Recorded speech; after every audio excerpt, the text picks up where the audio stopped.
প্রিয় দর্শক, আসসালামু আলাইকুম। আজকে অফিস যাওয়ার সময় খুব সুন্দর একটা জিনিস দেখলাম, তো সেটা নিয়ে আমি কথা বলবো। তো চলুন দেখাই। বাবুরা, কেমন আছো? এটা কি বানাইছো? টং না?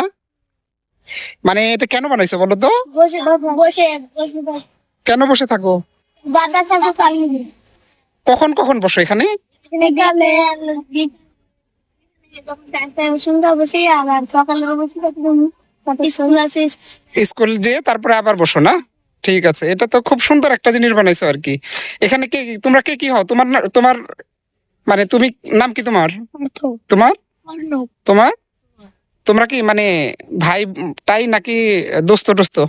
না, আমরা পাড়াপড়শি। পাড়াপড়শি। আচ্ছা, একটা প্রশ্ন করি। ধরো এই যে এখন তো পোলাপান মোবাইল টোবাইল নিয়ে ব্যস্ত থাকে, তোমাদের মাথা থেকে হঠাৎ এই বুদ্ধি কেন আসলো যে এরকম আমরা একটু সবাই আড্ডা দিব, খেলাধুলা করব?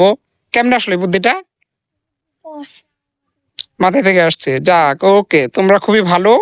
সবাই ভালো থাকো, হ্যাঁ? ঠিক আছে। ঠিক আছে।